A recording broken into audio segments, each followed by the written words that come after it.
1990년대 아카데미상을 작품상을 비롯해서 무려 7개나 석권했던 유명한 영화가 있습니다.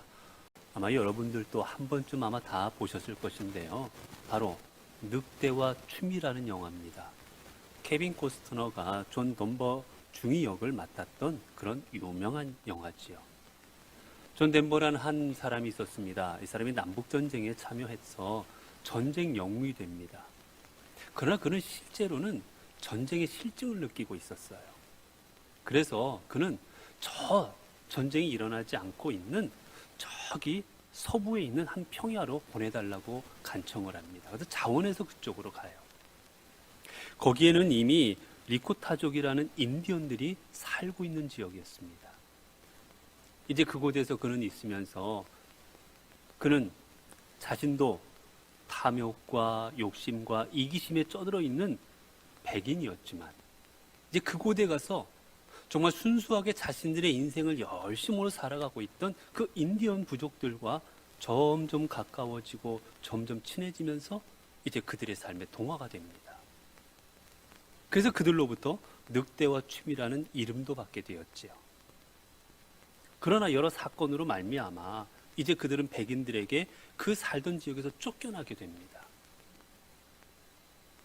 이제 그들은 백인들에 의해서 자신의 살던 땅을 떠나야 되게 될 때 이 존 덴버 중위로 인해서 이제 그들은 더 큰 어려움을 당할 수 있는 처지가 됩니다. 그래서 그는 자신들과 함께 생활하던 그 인디언들을 떠나려고 해요. 그 떠나려던 그날 저녁, 저 광야에 저녁 노을이 멋지게 들 그 무렵에 추장이 이제 그를 부릅니다.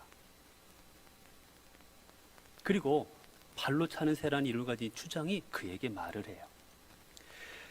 세상을 살아가는 데는 여러 길이 있지만 그 중에 가장 멋진 길은 바로 참다운 인간으로 사는 것이다 라는 말을 해줍니다.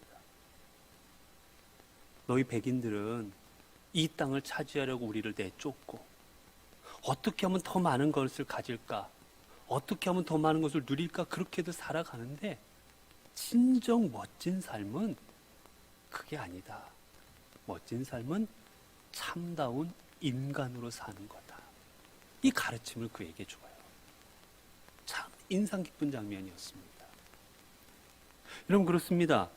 오늘 또 우리는 수많은 사람들이 무엇인가를 얻기 위해서 수고하고 애쓰고 살아갑니다. 혹 성공이라는 걸 취하면 내 인생이 멋져지지 않을까? 행복해지지 않을까? 혹 내가 좀 재산을 좀 더 남들보다 많이 가지면 좀 더 행복해지고 멋져지지 않을까? 내가 좀 인기를 더 얻게 되면 인정받고 살아가면 더 멋져지고 더 내 삶이 행복해지지 않을까? 더 건강해지면 수많은 것들을 더 가짐으로 인해서, 취함으로 인해서 내 인생을 좀 더 행복하고 내 인생을 멋지게 살아가고 그게 만들고자 오늘 또 수많은 사람들이 시간 순간순간을 노력하며 그렇게 살아가고 있습니다. 그런데 문제는 사람들이 좀 더 성공하면 좀 내 인생이 좋아지겠지, 행복해지겠다고 했지만 내 인생에 좀 더 사랑하는 대상을 찾으면 그 사람을 내 인생이 행복해지고 내 인생이 멋져지려 생각했지만 내가 뭔가 원하던 것을 얻으면 내 인생이 좋아질 줄 알았지만 삶은 그렇게 좋아지지 않더라는 것입니다. 많이 가진 재산이 있는 사람들 중에, 인기 있는 연예인들 중에, 사람들로부터 인정받는 사람들 중에 불행해하고 더 나아가 자신의 목숨을 끊어버리고 불행하게 살아가는 사람들이 우리 주변에 돌아보면 얼마나 많은지 모릅니다. 중요한 건 내가 뭔가를 얻고 취한다고 해서 내 인생이 인생답게 되는 게 아니라는 거지요. 그 주장의 말대로 진정 우리가 행복한 삶을 살아가려면 우리에게 필요한 것은 바로 인간됨을 회복하는 겁니다. 내가 가지지 못했어도, 누리지 못해도, 불편해도 인간답게 살아갈 때, 내가 참 인간성을 회복하고 살아갈 때 그 삶이 아름답고 그 삶이 행복한 거예요. 오늘 우리 주변을 보면 우리 얼마나 가진 게 많습니까? 얼마나 누리는 게 많습니까? 그러나 점점 우리 주변에 벌어지는 일들은 흉악하고 입에 담기 어려운 그런 살기도 힘들어지는 세상이 우리의 세상이 되어가고 있다는 거예요. 여러분, 신앙의 본질은 회복입니다. 여러분, 우리가 그리스도인이 된다라는 것, 우리가 믿는 자가 된다라는 것은 예수 그리스도가 우리의 구세주임을 믿고 그분을 따르는 삶을 살아가는 사람들, 우리는 그리스도인이라 부릅니다. 여러분, 근데 그리스도인이 된다라는 것, 내가 하나님 앞에 그리스도인으로 살아간다라는 게 뭐냐? 주님을 믿고 따른다라는 게 뭐냐? 그건 다름 아닌 내가 주님의 형상을 회복하는 겁니다. 원래 하나님께서 이 땅에 우리 사람을 창조하실 때 사람을 하나님의 형상대로 창조하셨습니다. 하나님의 모습대로 창조하셨어요. 그렇고 났을 때 사람은 하나님과의 깊은 교제 속에서 살아갔습니다. 하나님이 아담아 부르시면 네, 제가 여기 있습니다. 하나님과 대화를 나누며 가까운 삶을 살아갔어요. 마치 자신을 닮은 아들, 자신을 닮은 딸과 아빠와 아버지가, 엄마와 딸이 가깝게 서로 긴밀한 관계 속에서 살아가듯 하나님과 우리의 사이는 그랬습니다. 그러나 우리 안에 죄가 들어왔고 죄로 인해 우리 안에 있던 하나님의 형상을 우리가 잃어버리게 되었을 때 우리는 하나님을 떠나게 되었고 하나님과의 관계는 멀어지게 됩니다. 그리고 멀으면 멀어질수록 우리는 더 죄에 빠져 살아가게 되었습니다. 그런 우리들을 위해, 멸망당할 처지에 있는 우리들을 위해 하나님께서는 예수 그리스도를 이 땅에 보내주셨고, 그 예수님께서 하신 일이 무엇이냐? 자신의 몸을 희생 제물로 내어놓으셔서 자신의 몸을 십자가에 달려 죽게 하심으로 말미암아 하나님과 인간 사이의 그 관계를 회복시키신 겁니다. 우리 안에 있는 더러운 죄성이 아닌 거룩한 하나님의 형상을 회복해서 하나님의 자녀가 되고 하나님의 백성이 되어서 하나님과의 바른 관계, 친밀한 관계 속에서 살아가도록 우리 안에 막힌 담을 허물어 주신 분, 회복시키신 분이 바로 예수 그리스도이십니다. 그렇게 신앙의 본질은 회복이에요. 우리 안에 하나님의 형상을 회복하고 하나님 관계도 회복하는 겁니다. 여러분, 오늘 본문에는 그래서 하나님께서 주신 삶을 온전히 살아가지 못하고 인간됨을 상실했지만 그러나 주님으로 말미암아 인간됨 형상을, 인간됨을 회복하며 살아갔던 한 사람의 이야기가 나오고 있습니다. 오늘 본문 속에서 보게 되면 거라사 지방에 한 사람이 있었어요. 이 사람은 귀신이 들려버렸습니다. 귀신이 들려버리니 온전하게 살아갈 수가 없었어요. 본문에 보니까 옷도 입지 않았습니다. 사람이라면 옷을 입고 살아갈 텐데 옷을 입지 않았어요. 게다가 어떻게 합니까? 얼마나 광복하든지 사람들이 그를 쇠사슬로 묶어놨습니다. 여러분, 짐승도 웬만하면 끈 같은 걸로 뭐 쇠사슬로 묶지를 않아요. 쇠사슬은 언제 묶느냐? 중죄인, 이 죄인이 도망가 버리면 대신 내가 죽을 수밖에 없기 때문에 중죄인을 묶어둘 때 간수들이 그를 꼼짝 못하게, 절대 못 도망가게 쇠사슬로 묶어버리는 겁니다. 헤롯이 베드로를 잡아 죽이고자 할 때, 그를 감옥에 가두었을 때 그를 쇠사슬로 묶어놓습니다. 내일 아침면 죽이려고. 그런데 이 사람을 자기 곁에서 함께 생활하던 이 사람을 짐승만도 못하게 쇠사슬로 묶어서 꼼짝 못하게 해놨던 거예요. 게다가 이 사람이 살아가던 데가 어디입니까? 살아가던 데가 무덤 사이였습니다. 여러분, 우리나라 사람들도 무덤이라면 가까이 가지 않으려 하잖아요. 마찬가지였습니다. 이때도 무덤은 부정하다고 여겼어요. 그래서 사람들이 가지 않는 곳입니다. 그래서 이 사람을 거기다 갖다 놨습니다. 사람들이 오지 않는 곳, 사람들이 지나가지 않는 곳, 그러니 너는 여기서 짐승만도 못하게 혼자 살아가라고 이 사람을 여기에 내팽개쳐버린 거예요.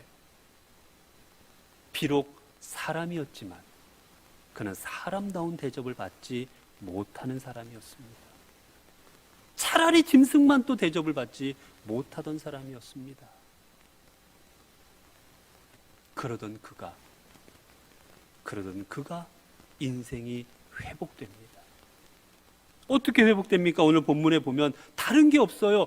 어느 누구도, 그의 가족도, 제사장도, 랍비도, 어느 누구도 이 사람의 삶을 회복시켜주지를 못했습니다. 그러나 주님께서 이 사람에게 다가와 이 사람을 만나주셨을 때, 주님께서 이 사람에게 말씀하셨을 때, 그 어느 누구도 회복시키지 못했던 이 거라사인 광인, 귀신 들린 이 사람은 인생이 회복됩니다. 여러분, 바로 그겁니다. 여러분, 우리의 인생이 회복되는 것, 그거는 바로 주님을 만날 때입니다. 여러분, 내 인생이 아름다워지고 멋있어지고 인간답게 회복되는 건 돈이 있다고 회복되는 게 아니에요. 좋은 옷을 입었다고 회복되는 거 아닙니다. 건강하다고 회복되는 것도 아닙니다. 내가 높은 자리에 올랐다고 회복되는 것도 아닙니다. 내가 인기가 있다고 회복되는 것도 아닙니다. 오직 하나, 나를 구원하시는 예수 그리스도를 만날 때 우리의 인생은 죄인에서 하나님의 형상 입은 자로 회복이 되는 것입니다. 성경을 보면 수많은 사람들이 그랬어요. 귀신 들렸던 막달라 마리아, 여자의 몸으로 사람들에게 사람 취급받지 못했던 막달라 마리아의 인생은 예수 그리스도를 만났을 때 예수님을 증거하는 놀라운 주님의 제자로, 주님의 부활을 첫 번째 목격했던 주님의 사람으로 그는 회복됩니다. 사람들 앞에 손가락질 당했습니다. 저 매국노라고, 저 나라 팔아먹은 인간이라고, 우리 유대인들의 피 빠는 사람이라고 손가락질 당했던 삭개오. 그는 오직 돈만을 위해서 살아갔습니다. 돈이 나를 구원해 줄 거다. 돈이 나를 지켜줄 거다. 그러나 돈으로도 그의 인생이 회복되질 않았습니다. 아무리 돈이 많으면 뭐합니까? 사람들이 자신을 욕하고 손가락질하고 함께 해주지를 않는, 거들떠봐주지도 않는데, 그가 유대인으로, 그가 이스라엘의 공동체의 한 사람으로 하나님의 자녀로 회복된 건 바로 그가 예수 그리스도를 만나고 그 주님을 자신의 가정에 영접하고, 더 나아가 예수 그리스도를 삭개오의 마음에 영접했을 때 비로소 그의 인생이 진정 회복되었던 겁니다. 오늘 본문에서도 보면 놀라운 사실이, 주님께서 이 사람을 만나고 이 사람을 이제 다 치유하여 주셨습니다. 치유하여 주신 다음에 이 사람에게 주신 말씀, 첫 번째 주신 말씀이 뭐냐? 야, 너 나았다. 내가 너 치료해 줬어. 너 이제 소중한 사람, 뭐 이렇게 다른 말씀하신 게 아니라 오늘 이렇게 말씀하셨습니다. 39절에 보면 집으로 돌아가 하나님이 내게 어떻게 큰일 행하셨는지를 말하라 하시니, 예수 그리스도께서 자신이 치유하여 깨끗하게 된 이 사람에게 주신 말씀이 무엇이었느냐? 집으로 돌아가라는 거예요. 야, 너 내가 고쳐줬으니 감사해라. 뭐 다른 말씀도 한 게 아니라 집으로 돌아가라 하십니다. 왜 집으로 돌아가라 하셨겠습니까? 집은 이 사람의 삶의 터전이었고 이 사람의 삶의 중심이었습니다. 여러분, 우리에게 있어서 삶의 중심이 어디입니까? 가정이잖아요. 집에 돌아가면 사랑하는 가족들이 있습니다. 집에 돌아가면 잠잘 수가 있습니다. 인간 사람답게. 집에 돌아가면 사람답게 먹을 수가 있습니다. 사람 대접을 받는 게 집이잖아요. 즉 예수 그리스도께서는 이 사람을 낫게 해주신 다음에 다른 것 하지 아니하시고, 자, 집으로 돌아가서 내 인생 망가져버리고 쓰러져버리고 돌이킬 수 없는 지경이 되어버린 내 인생을 이제 회복하여 살아가거라. 가족을 회복하고 친구들을 회복하고 이웃들을 회복하고 공동체를 회복하고 이제 사람답게 살아가라 말씀하여 주시는 겁니다. 결국 이 사람은 주님으로 인하여 삶의 모든 것들이 회복되었고, 그리고 회복된 인생으로 주님을 증거하며 나아갔습니다. 여러분, 오늘 본문 속에서 보게 되면 주님께서 이 사람을 회복시키는데 그 회복시켜 주시는 과정이 있습니다. 어떻게 회복시키면, 첫 번째 보면 28절이에요. 28절에 보면 예수를 보고 부르짖으며 그 앞에 엎드려 큰 소리로 불러 이르되 지극히 높으신 하나님의 아들 예수여. 예수님께서 지금 이 사람을 회복시키는데 어떻게 회복시키고 있느냐? 먼저 예수 그리스도가 누구이신지를 깨닫고 고백해 하십니다. 여러분, 그렇습니다. 인생이 회복되려면 우리가 먼저 해야 될 것은 무엇이냐? 바로 하나님이 누구이신지, 예수 그리스도가 누구이신지 아는 사람의 인생이 회복되는 겁니다. 여러분, 그리스도인이란 그리스도를 믿고 따르는 사람이에요. 여러분, 내가 누구를 믿고 따른다고 그러면 어떻게 해야 되겠습니까? 내가 믿고 따르는 대상을 알아야 되는 겁니다. 내가 따르는 대상이 무슨 말을 했는지, 이분께서 어떤 가르침을 주셨는지를 알지도 못하고 그분을 따른다는 건 어불성설이지 않습니까? 여러분께서 누군가를 사랑한다고 생각해 보세요. 사랑하는 사람 어떻게 합니까? 그 사람을 많이 알아갑니다.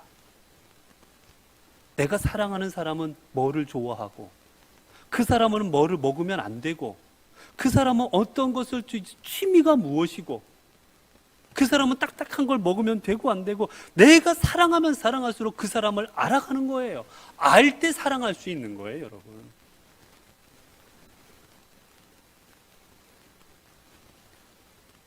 가족이 그렇습니다.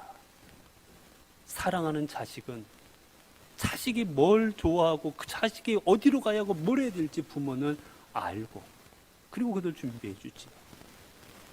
우리가 주님을 믿는다 하면 우리는 주님께서 주시는 말씀, 주님의 성품, 주님께서 무엇을 싫어하시는지, 교만한 자를 어떻게 하시는지, 괴롭고 힘들어도 선한 길을 가는 자에게 어떠한 길을 주시는지, 하나님이 어떤 분이신지를 알 때 우리는 비로소 그분을 제대로 따를 수가 있는 겁니다.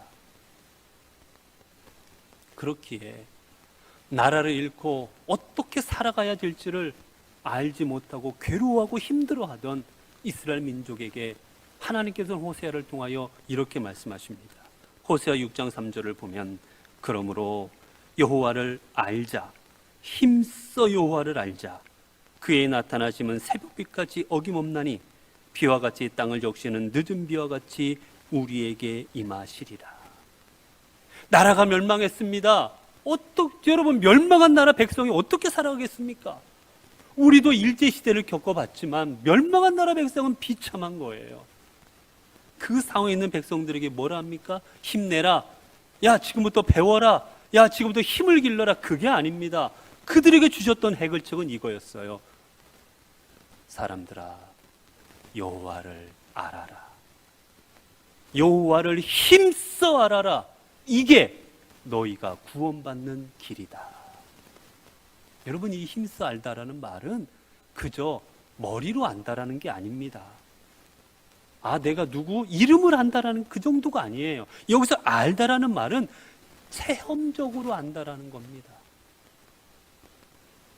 여러분, 어떤 분이 저를 안다고 생각해 보세요. 저를 만나지도 않았습니다. 저랑 이야기도 나누지 않았습니다. 그런데 인터넷으로 저를 보고 인터넷으로 제 설교를 듣고 아, 나 방수동 목사 안다고. 그분 저기 연포동에서 연포교회에서 목회하는 분이야. 여러분, 그게 저를 아는 겁니까? 아니에요. 저를 아는 분은 저와 같이 이야기도 나누고 저와 같이 예배도 함께 여러 번을 드려서 제가 어떠한 사람인지 체험적으로 저를 알 때 진정 저를 안다고 말할 수 있는 겁니다, 여러분. 여러분, 하나님을 알고 계십니까? 성경을 통해서 그냥 하나님이 어떤 분이신다 그렇게 아는 걸로 안다고 생각하고 계십니까? 아닙니다. 여러분이 하나님을 안다고 하시고자 한다면 여러분은 체험을 통해서 하나님께서 여러분이 주신 은혜를 깨닫고 예수 그리스도께서 여러분을 구원하신 그 구원의 감격에 빠져서 하나님과 긴밀한 관계 속에서 정말 하나님이 이런 분이구나, 내가 몰랐는데 하나님께서 이렇게 역사하시는 분이구나, 우리가 깨닫게 될 때 진정 우리는 하나님을 알게 되는 겁니다. 그래서 제임스 패커 목사님은 하나님을 아는 지식이라는 책에서 이렇게 말했습니다. 내가 안다고 여기는 것을 버리고 하나님을 알기 원할 때 그 알면 새로운 알므로 우리를 변화시킬 수가 있습니다. 우리가 진정으로 하나님을 알려면 그분을 체험적으로 만나야 합니다. 하나님을 아는 체험적 지식으로 충만해야 하나님을 바르게 믿고 바르게 섬기고 바르게 살 수 있습니다. 여러분, 하나님을 머리로 안다고, 알고 있다고 하나님을 안다고 생각하지 마시기 바랍니다. 진정 누군가를 알려면 내가 알고 있는 것조차도 내려놓을 때 그 사람을 진정 알 수 있는 거예요. 여러분이 저를 진정 알고 싶으시면 진정 여러분이 생각하는 걸 내려놓고 저를 만났을 때, 그리고 대화를 통해, 그리고 만남을 통해 아, 이런 분이구나라고 깨달을 때 진정 알게 되는 거지. 목사이니까, 신학교를 나왔으니까 이런 것들로 가지고 저 말을 알려고 하면 진정 저를 깨닫기가 어려워지는 겁니다. 마찬가지입니다. 하나님을 아시려고 하면 내가 성경 말씀 몇 개 본 것으로, 내가 그저 설교 때 몇 번 들은 것으로 아, 하나님 이런 분이지요, 하나님을 모르는 거예요. 내가 알고 있는 건 내려놓고 그분을 만나서 깨닫는 것으로, 그분이 주시는 감동으로 그분을 알 때 그 알미 진정한 알미입니다. 여러분, 그래서 사도 바울이 어떻게 말했습니까? 그는 자신이 아는 것을 다 배설물로 여긴다고 했습니다. 배설물로 여기고 그리스도를 아는 지식이 가장 고상함으로 다른 것들은 다 버려버리고 그리고 그리스도만 아는 지식으로 새롭게 주님을 알아간다, 그는 고백합니다. 유대인들이 자신들이 아는 지식을 내려놓지 못했을 때 그들은 예수 그리스도를 십자가에 못 박아 죽였습니다. 여러분, 그렇기에 하나님께서는 모세를 사용하실 때 모세를 호렙산에 나오게 하는 모세에게 하나님께서는 먼저 자신이 어떠한 사람인지를 가르쳐 주십니다. 출애굽기 3장 14절을 보면 하나님이 모세에게 이르시되 나는 스스로 있는 자니라. 또 이르시되 너는 이스라엘 자손에게 이같이 이르기를 스스로 있는 자가 나를 너희에게 보내셨다 하라. 하나님의 사명을 이루어가야 될 그 모세에게, 막중한 사명을 가진 모세에게 말씀하신 것은 제일 먼저 주신 말씀이 무엇이냐? 하나님이 어떠한 분이신지를 가르쳐 주셨습니다. 나는 스스로 있는 자, 나는 절대자이다. 여러분, 사람은 스스로 있을 수가 없습니다. 부모가 있기에 있는 것이고 사람들이 있기에 있는 것이 나 혼자 존재할 수 있는 사람은 없습니다. 그리고 스스로 있다는 영원하다는 뜻이에요. 나는 절대자이며 나는 영원한 사람이며 영원 불멸의 존재며 이 모든 것을 창조한 자니라. 자신이 어떠한 분인지를 모세에게 가르쳐 주시고 그 가르침을 이스라엘 민족에게 알리게 하십니다. 여러분, 우리가 하나님을 모를 때 어떤 일이 벌어지는지 아십니까? 호세아 4장 6절입니다. 내 백성이 지식이 없으므로 망하는도다. 하나님을 아는 지식이 없어지면 망하는 거예요. 왜 그렇습니까? 내 지식으로 살기 때문입니다. 내 지식, 내가 가진 것이 옳다고 생각하고 살아가기에 하나님을 아는 지식이 사라지면 사람이 악해지고 그리고 점점 망하는 겁니다. 이제 주님께서는 이 사람을 회복시키는데 먼저 예수 그리스도 하나님이 어떤 분인지를 깨닫게 하시고 그 다음에는 자기 자신을 깨닫게 하십니다. 하나님 안에 회복하심을 입는 자가 얻어야 될 것 두 번째가 그래서 자기 자신을 깨달아야 되는 거예요. 오늘 본문에서도 본문 속에 이렇게 귀신 들린 자는 자기 자신이 군대 귀신 들렸음을 하나님 앞에 고백합니다. 주님 앞에 고백해요. 나는 군대 귀신 들린 군대라고. 많은 귀신들이 함께 있다고 자신들이 어떠한 존재인지를 주님 앞에 드러냅니다.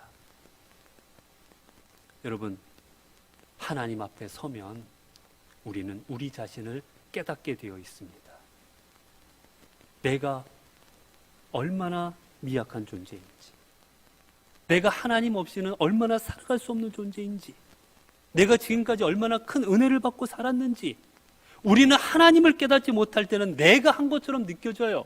내가 살아가고 내 능력으로 이룬 것처럼 느껴져요. 그러나 그 모든 것을 이루시는 하나님 앞에 서게 되면 비로소 깨닫는 겁니다. 아, 내가 한 일이 아니었구나. 하나님이 하신 일이었구나. 하나님이 역사하셨구나. 하나님이 주장하셨구나. 이 하나님이 나를 잡아주지 않았으면 내가 아무것도 아닌 존재구나. 우리는 비로소 깨닫게 되는 겁니다. 그래서 하나님의 부르심을 받았던 모세는 하나님이 어떤 분인지를 깨닫게 되자 그는 고백합니다. 내가 누구에게 저들에게 나아가리까? 여러분, 이전에 모세는 어땠습니까? 모세는 자신이 애굽의 왕자예요. 그는 힘을 가졌습니다. 권력을 가졌습니다. 그렇기에 내가 이것을 가지고 이 민족을 구원할 수 있을 것이라고 그는 자기 자신을 믿고 민족을 구원하려 했습니다. 그러나 해보니 자신의 힘으로 해보니 되는 게 없지요.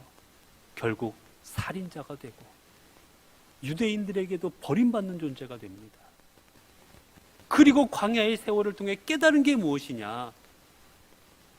내가 하나님이 없이는 아무것도 할 수 없는 존재구나.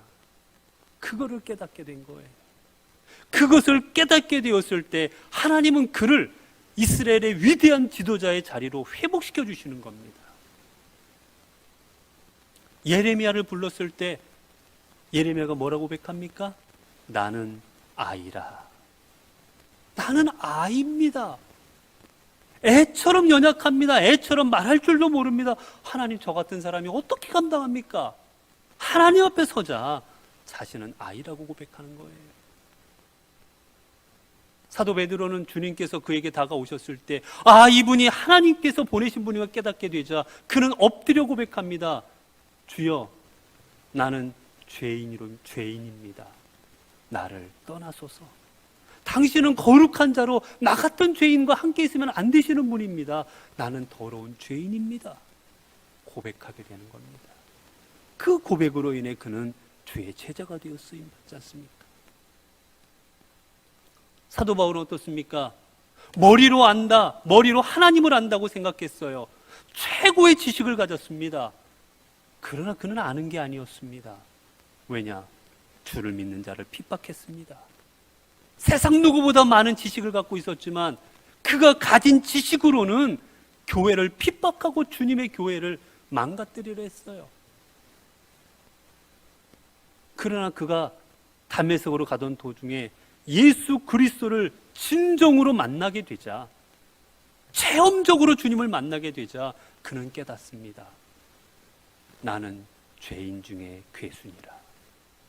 나는 태어난 지 8달 만에 태어난 것 같은 그런 존재이니라. 아무것도 아닌 존재이니라. 그는 하나님 앞에 그렇게 고백하게 되었던 겁니다. 사랑하는 성도 여러분, 여러분들은 주님께서 주시는 삶을 아름답고 행복하게 살아가기를 원하십니까? 그렇다면 여러분에게 필요한 것은 다른 것이 아닙니다.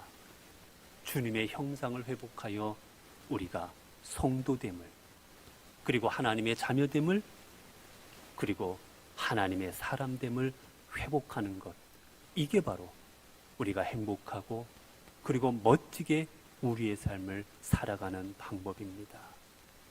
여러분 안에 주님의 영상을 회복하십시오. 여러분 안에 예수 그리스도를 회복하십시오. 여러분 안에 지금도 역사하시고 함께 하시는 성령님을 회복하십시오. 주님께서 여러분의 삶을 아름답고 기쁘고 평화롭고 은혜 있는 삶으로 인도하여 주실 것입니다. 기도하겠습니다. 은혜로우신 하나님, 하나님의 형상대로 저희들을 빚으시사 저희들을 하나님의 자녀로 하나님의 백성으로 살아가게 하시니 감사합니다. 그러나 저희들은 하나님의 형상됨을 지키지 못하고 죄로 말미암아 주님을 떠나 죄인으로 살아왔습니다. 욕망의 쇠사슬에 묶여 벗어나지 못했고 탐욕의 무덤가에 머물러 살았습니다. 은혜를 벗어버리고 은혜 없는 자처럼 살았습니다. 이제 하나님의 형상 입은 인간됨을, 하나님의 은혜 입은 성도됨을 회복하게 하옵소서. 그래 저 무덤가에서 외면받았던 그 인생이 아닌 주님의 자녀로 찬란하고 아름답고 빛을 발하는 주의 성도로 살아가게 하옵소서. 우리 주 예수 그리스도 이름으로 기도드리옵나이다. 아멘.